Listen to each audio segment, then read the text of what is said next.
This house goes from here all the way back to there. So every time that doorbell rang, I'd have to go from the kitchen back there, through the dining room, through the living room, all the way up here before I could get to the door. And it just got to be too much. And I went to school, and one of the teachers asked me, how was your summer? I said, it was okay, it was nice. We were looking at a house, but unfortunately we didn't get it. Somebody put in a bid higher than mine.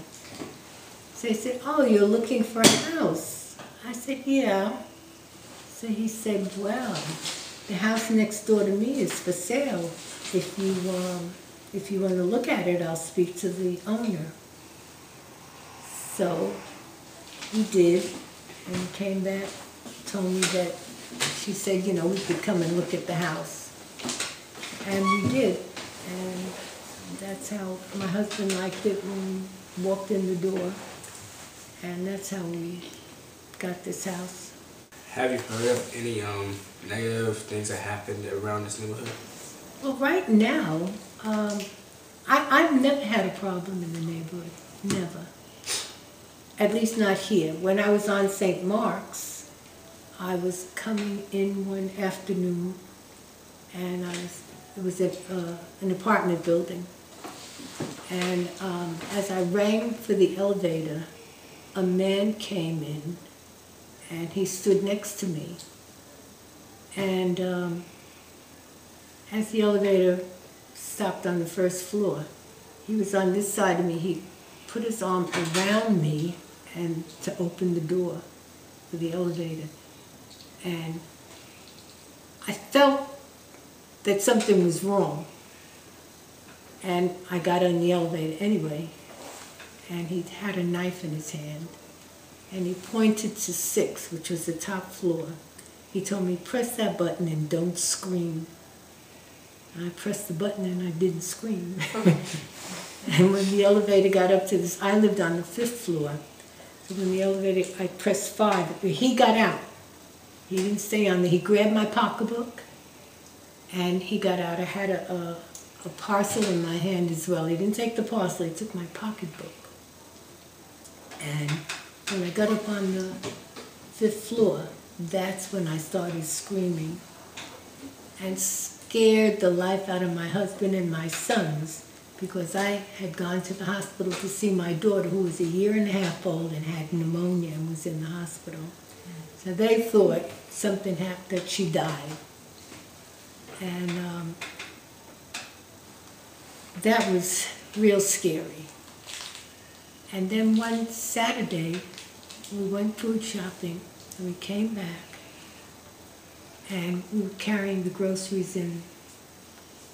And when I opened the door, this man, I said, oh my God, it was the man who pulled the knife on me in the elevator.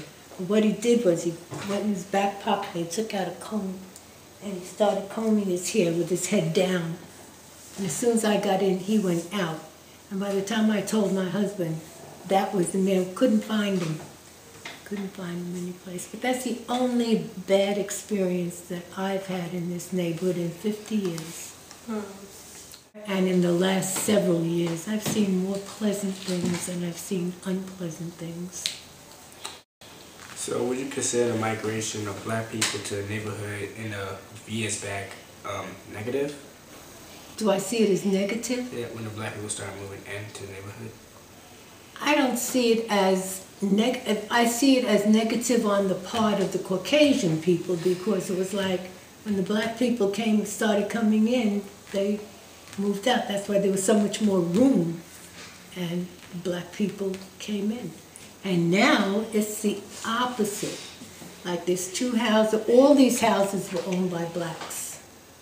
All of them. Down this way now, there are 3 houses, and they're multiple dwellings. They're like 6-family houses or 4-family, are owned by white people. So why do you think the reason for this is? Like, Why do you think when the black people came in, the white people decided to move out? Because they're prejudiced. They don't want to be in the neighborhood with black people. That's what I think. Too many black people. So do you believe that if the white people came back, the black people would leave too? Well, what's happening is they're selling the buildings, and the prices are very high. And so there aren't too many black people that can afford to buy the houses. Do you believe that there's still like major negative activity going throughout the park today? You cannot walk in the park at night. You will be stopped by the police. Not because there are people in the park that you need to be afraid of, but because the police are not going to allow, they will stop you. The police cars ride into the park, they ride around in the park. If you're sitting in the park, walking through the park, you will be stopped. If you don't have ID on you, you will be arrested. We began to start hearing that you shouldn't go to the park because it's dangerous in the park. And they said a lot of crime was being committed in the park, robberies and whatnot. But, well, what has been happening in the last, I would say, 6 or 7 years, it's turning around again. All the years that I'm here, have never, ever seen flowers in the park. Now there's each entrance, on both sides of each entrance, when you go out, you'll notice there are flowers, tulips, pink, yellow, beautiful. And this is the very, very first year that I've seen flowers in the park.